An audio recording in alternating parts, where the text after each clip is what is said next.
Hi everyone. Sorry it's been a minute.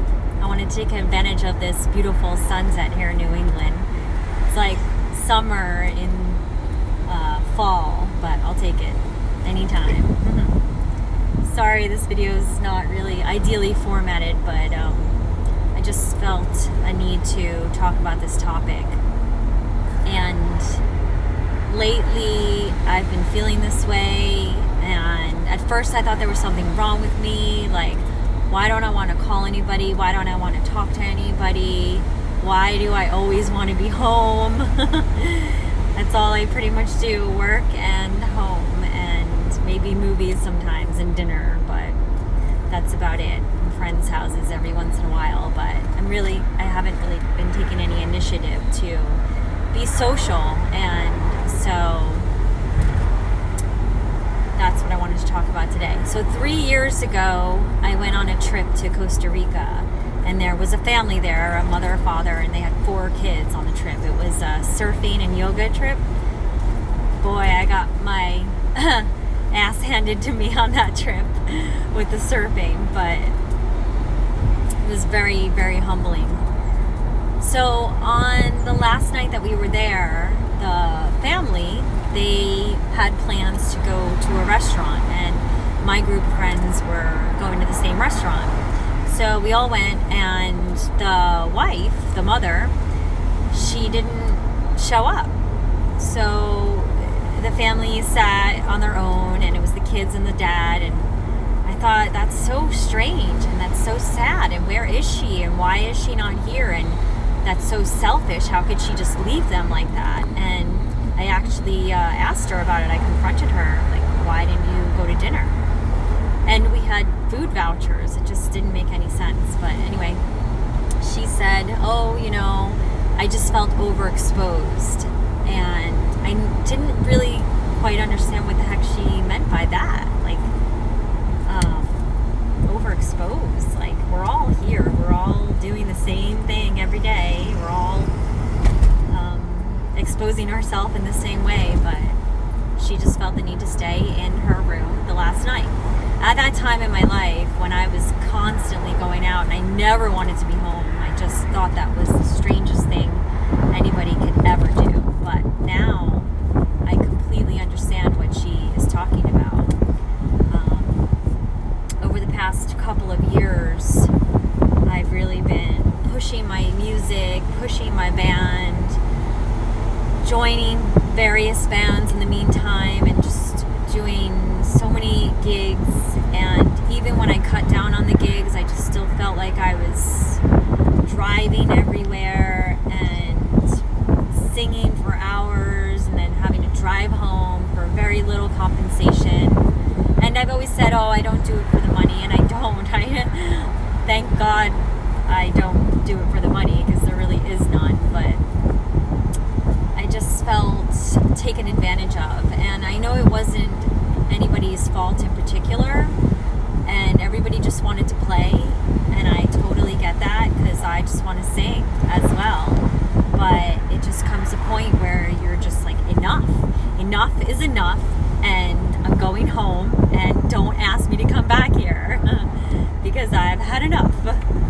So that's how I started feeling, and I just started getting really irritated with everyone.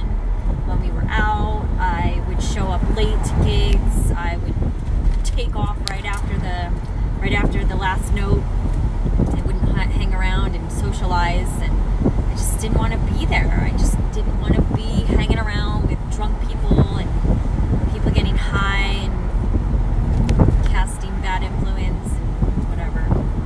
So that's a different story. Not me, but people around me have been influenced. So anyway, so my point of this video is there's nothing wrong with you if you're feeling like you just don't want to talk to anybody, you don't want to call anybody, you don't want to text anybody, but importantly, you don't want to be rude either. So it's not like you dislike these people that you're seeing or hanging around with. Well, maybe some of them you do, but you can avoid those people. But it's like your friends and your coworkers and colleagues. And so if they do contact you, try to be as receptive as possible, as you possibly can. But you have no obligation to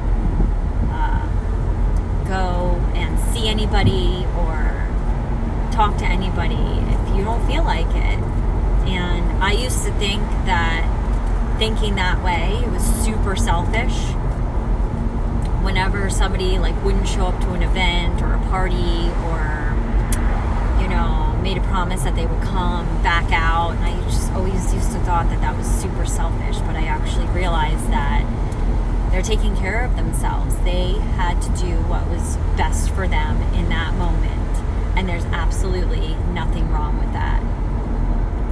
In fact, that's the best thing you can possibly do for yourself, is take care of your own needs first. Because if you can't take care of yourself, then you're not going to be able to take care of anybody else. And I know you've probably heard that saying before, but really, really, really let it sink in to your soul, because people don't understand that. They think that's selfish talk. They think that's self-centered talk, and it's just not. So if people are making you feel weird, if you're getting bad vibes, if you're getting bad energy, or maybe you're not even getting any of those things, but you just can't imagine or fathom the idea to be around people, that is completely fine, and there's nothing wrong with you. And just do your thing, man. I just finished work. It's 5:30 on a Saturday, and I can't wait to get home. I want to go home. Although I do have to say, my home now is just awesome. So I guess that is part of the lesson, like to having that anonymity, is make your sanctuary something that you crave where you live. Even if you live in a tiny area, tiny, studio apartment or whatever, just make it yours. Like, make it beautiful and homey and spiritual as much as possible, so that you want to be there. And especially if you're feeling this way, that you don't want to go out and you don't want to hang out, and you need to have that space for yourself. So I hope this helped. I know it helped me talking about it. It's strange, I can talk to you because I still can maintain my anonymity.